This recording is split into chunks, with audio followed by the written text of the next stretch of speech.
বুকে ফুট ছিদ্র হয়ে গেছে।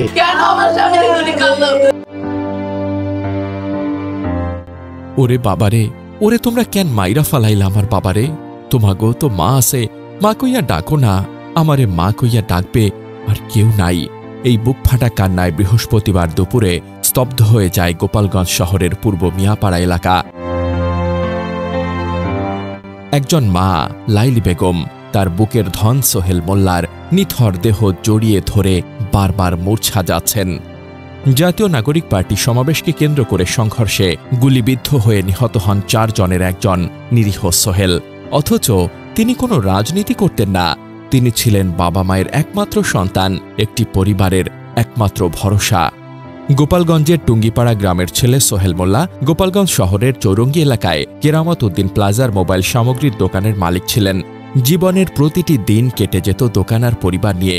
কোথাও কোনো রাজনীতি, কোনো দোষ ছিল না তার। শোকে স্তব্ধ হয়ে থাকা তার বৃদ্ধ বাবা ইদ্রিস আলী মোল্লা বলছিলেন, আমার ছেলে কি করছিল, কি দোষ ছিল তার, কিসের অপরাধে তাকে গুলি করে মেরে ফেলল? আমার একটাই ছেলে ছিল, আমি ন্যায় বিচার চাই। সোহেলের মামা জাহিদুল ইসলাম বলেন, গতকাল হঠাৎ ফোনে শুনলাম সোহেল মারা গেছে। পরিবার সূত্রে জানা গেছে বুধবার দুপুরে সোহেল প্রতিদিনের মতো দোকানে গিয়েছিলেন। তখনই সমাবেশ ঘিরে সংঘর্ষ শুরু হয়। জানতে চেয়েছিলেন কি ঘটছে, মোবাইলে ভিডিও করতে গিয়েই গুলিবিদ্ধ হয়ে লুটিয়ে পড়েন। রাতেই তার নিথর দেহ বাড়ির নিচে রাখা হয়। ভোরবেলা গ্রামের পথে নেওয়া হয় সোহেলের মরদেহ। টুঙ্গিপাড়ার পারিবারিক কবরস্থানে শেষ শয্যায় শায়িত করা হয় তাকে। একজন বাবা মায়ের আদরের সন্তান, স্ত্রীর ভালোবাসা আর 2 অবুঝ শিশুর সারা জীবনের শূন্যতা। সোহেলের স্ত্রী নিশি বেগম চোখ মুছতে মুছতে বলেন, আমার স্বামী কোনো রাজনীতি করত না, সে শুধু দোকান আর বাসা নিয়ে থাকত। প্রতিদিন মাকে জড়িয়ে ধরেই বাসা থেকে বের হতো। আজ সেই বুকের জড়িয়ে ধরা মায়ের বুকেই শুধু লাশ হয়ে ফিরল।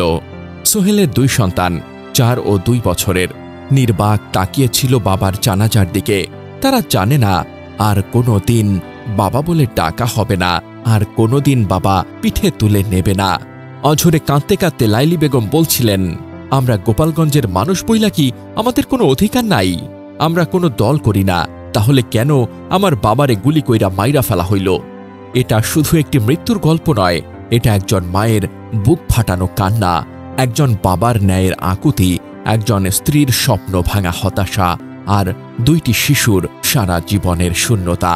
এই মৃত্যু প্রশ্ন তোলে, কারা এভাবে নির্দোষ মানুষকে টার্গেট করে? কেন একটি পরিবার এক নিমিষেই ধ্বংস হয়ে যায়? এটা কি রাজনীতি নাকি নিষ্ঠুর নির্মমতা?